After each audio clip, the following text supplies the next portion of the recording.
Sebastian. Did you hear that? You saw what happened. I never wanted to hurt my uncle. I know. I can't believe he's gone. How did things go so wrong? I didn't mean it. I didn't mean to... Oh, Anne, I was only trying to help. I can't leave now. Anne needs me more than ever. You understand. You can talk to Ominous. Make him understand. He listens to you. I need to be with Anne. Don't worry, Sebastian. I shall speak with Ominous. Thank you. You're a good friend, truly. Ominous? What a mess. I can't believe it. After I last saw you, I went straight to Hogwarts. Before I had time to talk to Black, I heard from Anne. I rushed to Feldcroft and found her with Solomon's body. She was beside herself with grief. Part of her wants Sebastian to face the consequences, another part can't bear the thought of it. I don't want to lose Sebastian, but I don't think we have a choice. We do have a choice. What good will it do to turn him in now? He clearly regrets everything. He's not going to do anything like this again. We've both heard that before. But we also need to think about Anne. She's lost her health, now she's lost her uncle. Do you really want to take her brother away from her too? I understand what you're saying. Perhaps you're right. As much as I believe that Sebastian should pay for his actions, we'd only be punishing Anne as well. I hope we're doing the right thing. I'll talk to Anne. If it comes from me, she'll agree with this decision. Thank you, Ominous. You're a good friend. It's good to see you again, Doran. Did Poppy tell you about everything that's happened? She did, and I am glad to see that you are both safely returned. I did question the wisdom of sending you on a path at a time when that path was unknown at best, deadly at worst. But the acumen of the centaurs is neither personal nor partial. The skies tell us what is to come, and often we do not know what we have seen until it has come to pass. You knew the poachers would try and kill Poppy and me. I did not know, my young friend, but I shall say that I was not surprised. It was in much the same manner that I expected our first meeting. I don't suppose you'd like to start from the beginning. I think Poppy and I could use that. Of course. I find it is often the best place to start, is it not? Many, many moons ago, I divined a series of events. Their meaning long evaded me, until you brought news of the Snidgets and their poacher pursuers. I believe the symbol created by the Mooncalves dance marks the place the Snidgets are hidden. And serendipitously, I believe that I know the very place. Please, go on. I have seen that symbol only once, on a rock face in the cliffs of the forest. You should make haste there. The Snidgets that have been kept there for so many years may no longer be safe. You said you divined a series of events before our paths crossed. What were they? I saw the arrival of a stranger, the threat of an enemy, and the return of an old friend. I believe now that you are the strangers, the poachers are the enemy, and the old friends are the Snidgets. I also saw two places tied to these events: the cave with the moonstone and the henge. The latter was bathed in moonlight. What makes you so sure the symbol is where the Snidgets are? I do not know. It is what I have read in the stars. Fortunes play out as they are intended. I am merely a messenger. I shall say that fortune favors us today. That you would show me a symbol whose provenance I recognize is not coincidence, but fate. If you're right about this place, then we should make our way there. I shall see you there. Glad you came. Sebastian, I've received your owl. What's happened? Ominous spoke with Anne about what happened with my Uncle Solomon. She believes I should pay for what I did, but she won't turn me in. She said the guilt I'll have to live with is punishment enough. I'm so sorry. But I'm glad you know that you can at least try to move on now. The thing is, I think I've lost my sister, my twin, forever. She refuses to even see me. I can't blame her. I couldn't really blame any of you if you gave up on me entirely. You all believed in me, and I let you all down. Anne may just need some time. Surely one day she'll be able to forgive you. I hope you're right. I realize I can't undo what's been done, but I can try every day to make up for it. I owe you and Ominous everything for standing by me. Well, it wasn't easy, but I believe in you, Sebastian. I've had a sense about you since that first day in Defense Against the Dark Arts. Seems so long ago. Thank you. I have no idea what's to come, but I'm grateful for your friendship. I'm ready to do what's needed to take Harlow down. I know you have a plan. We must gather information from the friends of Mr. Bickle that Archie and Mrs. Bickle mentioned.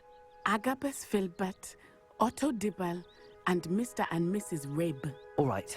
I suggest that you speak with each of them while I head to the Hogshead. I saw some Ashwinders heading there. And as my mother would never go near the Hogshead, she is less likely to learn of my activities than if I were to wander the village questioning its residents.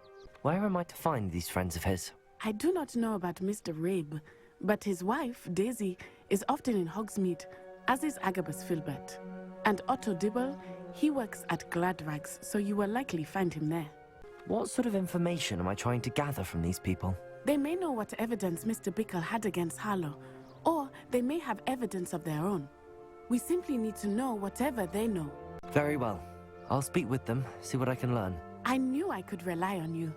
We need to know how they are being blackmailed by Harlow. Meet me here after you have spoken with them. Mrs. Rabe, I wondered if I might speak with you about Theophilus Harlow. I'm a friend of the Bickles and I'm trying to gather evidence against him. Poor Joanna and little Archie. And now Harlow has taken my darling Isco. What do you mean? Why? I'm a security guard at Gringotts, and my husband is a curse breaker for them. Harlow approached me about helping him extort my colleagues into giving him treasures from the vaults. And you declined? Of course I declined. Repeatedly. I thought they'd given up, until I came home one night and found my husband gone, and a note affixed to my door with a knife. The note stated that I only had a few days to reconsider helping with some banking needs, and that my husband would appreciate it if I acted quickly. But the help Harlow wants is help that I cannot give, and my dearest Isco is paying the price. Why wouldn't Harlow extort your husband? Isco's job is even more removed from the vaults than mine. He travels the world for the bank. He could do nothing for Harlow. I'm the one in the bank on a daily basis, which evidently makes me an enticing target for blackmail. Have you helped Harlow since your husband was taken? No, I'm worried sick about Isco, but he'd never want me to compromise my integrity. I also know that he's extremely clever. That said, I was hoping he would have escaped by now. It makes me concerned as to why he hasn't. Are you sure the note means that your husband was kidnapped? What else could it possibly mean? Besides, I came home to find that someone had trampled the daisies in our garden. It may sound silly, but those were Isco's pride and joy. He would never have let that happen. Thank you, Mrs. Rabe. Knowing the lengths that Harlow will go to is helpful, albeit more than disturbing. Mr. Bickle was trying to help us, but now he's gone. I don't know what to do. I shall do all I can to get evidence against Harlow, Mrs. Rabe. Very well. Here's the note I received. You must be careful as well. Please don't put yourself in danger. Mr. Dibble, may I speak with you? It's about Theophilus Harlow. I've nothing to say about him. May I interest you in a stunning cravat today? Please, sir, I'd like to help. I spoke to Mrs. Bickle. You know the Bickles? All right. But we must be discreet. Can't have Mr. Hill hearing this. I know Mr. Hill. He was kind to me the day of the troll attack. Oh, he's a good man. But even he wouldn't understand about Harlow. It started a few weeks ago. I was distracted, reading a note, when you-know-who came into the shop. I hid the note behind the counter and offered to help him. He stared at me for a moment, then asked me to check on an order he'd placed. I went into the storeroom to check on what turned out to be a non-existent order. When I returned, he was holding the note.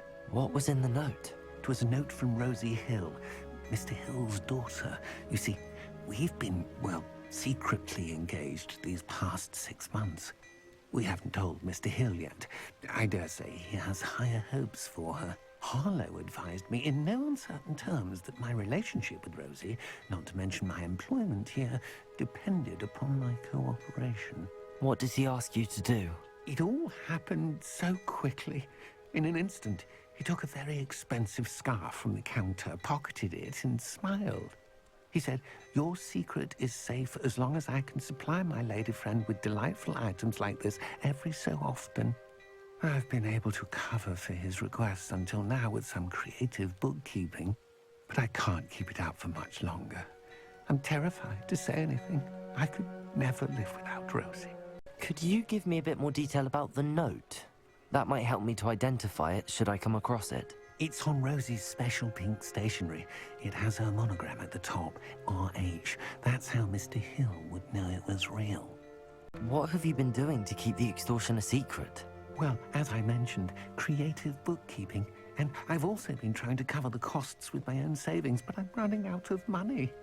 Of course, none of this bodes well for my efforts to improve my circumstances and to be worthy of Rosie.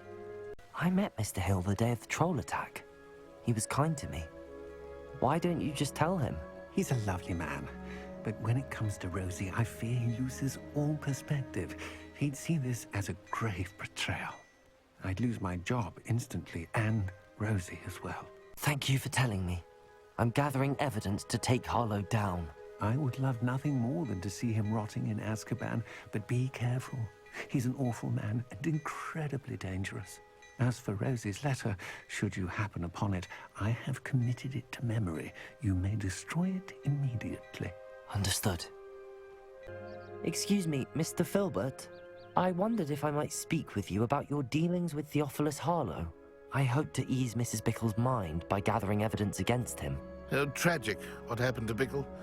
He wanted me to speak out against Harlow for an act of violence committed against me. But I feared Harlow's retaliation, and so I refused.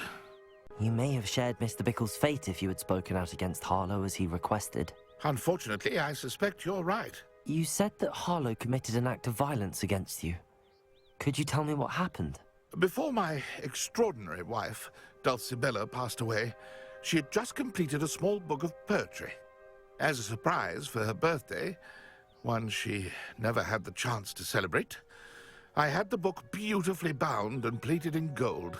One day, Harlow came calling to punish me for having spoken out against the Neanderthals that comprise Rookwood's lot. Before I knew it, I'd been petrified, and Harlow was rifling through my home. He found the book of poetry, with its exquisite gold plating. I watched helplessly, lying there in my entranceway as he walked away with the book, laughing as he went. I was shaken to my core. Still am, to be honest. I imagine you fear Harlow retaliating again, but do you mind if I share this information with Officer Singer? I suppose I have no choice. This extortion can't go on forever. You can pass it on to anyone who may be willing to help. Mr. Rabe, Daisy told me you'd been abducted. You spoke with my wife. How is she? Worried about you. Are you all right? I am all right. Thank you for coming. These locks are cursed, and there's an anti-apparition jinx on the cells. Even Natty's skill with wandless magic cannot free us. I need you to find my wand. Use mine. We'll find yours together once you're out of there. I need my wand for this.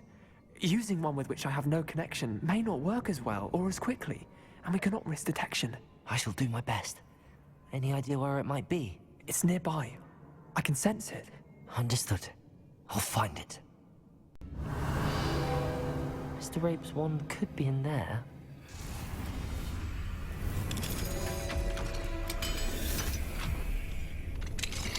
Mr. Rabe's wand.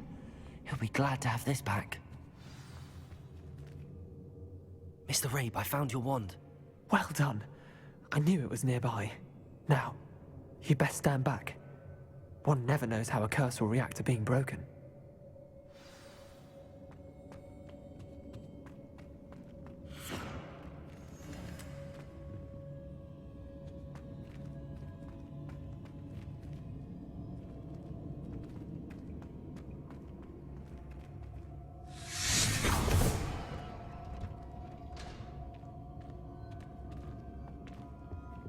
Thank you, Mr. Isco. My pleasure. And thank you, my friend. We owe our lives to your bravery. I may be too weak to separate with you both, but I can try. You go ahead. Find Officer Singer. We will get out of here on our own. Very well. But be careful. Thank you, my young friends. Be prepared for a fight. These Ashwinders must pay. Natsai Onai. I should have known. And you, the troll dispatcher. Oh, thank goodness the two of you are safe. Isco Rabe told me a couple of students had rescued him. Should have known it was you two. Is Mr. Rabe all right? He is. I sent him home to his wife. Miss Onai, your mother will not be pleased to learn that you're still risking your safety pursuing these dangerous men. Actually, Officer Singer, Natty and I learned of several Hogsmeade residents who've had their lives threatened by the Ashwinders. In addition to abducting Mr. Rabe to blackmail his wife and Natty, they've also extorted Agabus Filbert and Otto Dibble. I will look into all of that. As for the two of you, I appreciate what you're trying to do, but you are taking great risk. Next time, please let the authorities handle the Ashwinders. Yes, officer. Do you have enough evidence to take down Harlow and the rest of Rookwood's lot? Well, it's certainly a good start. We shall see. But you can leave this to me now. Natsai, you may wish to speak with your mother about this before I do. My mother will not like this. Thank you again for rescuing me. We shall speak soon.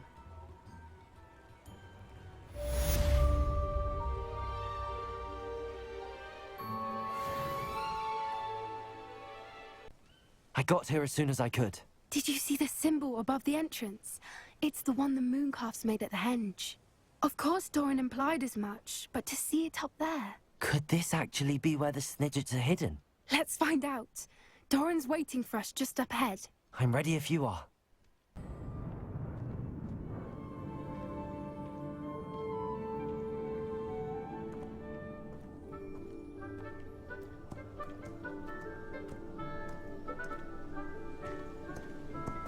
There they are.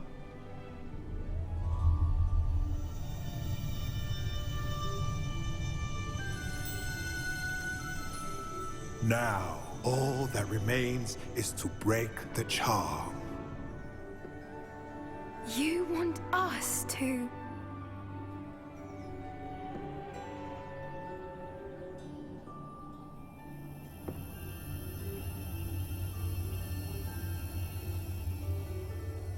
I only ever wanted to see them safe, which they are. You should do it.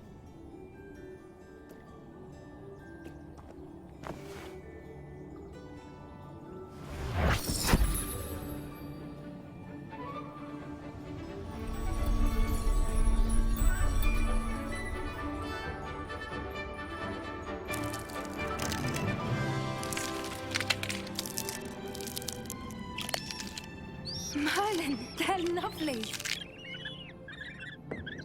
But what happens now? They can't care for themselves, and surely once word gets out of their reappearance... No harm will come to them. The centaurs will see to that. You have my word. Thank you, Doran, for helping us to find them, and to fight for them. It is you who deserves the merit, child. You did what the poachers would never have. Remember that.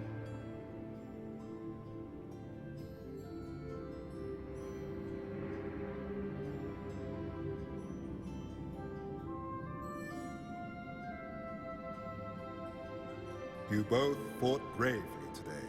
Allow us to carry the mantle from here.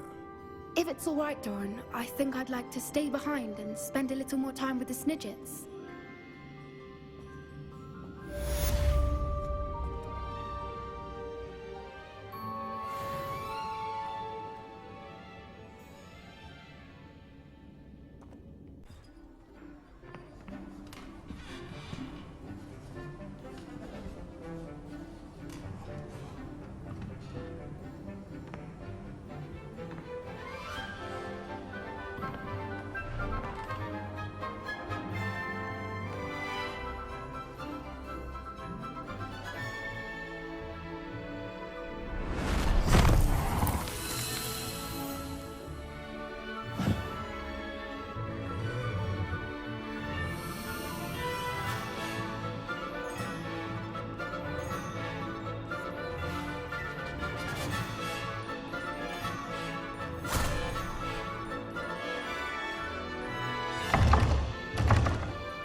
This year, we have seen our students exemplify the bravery of Godric Gryffindor. And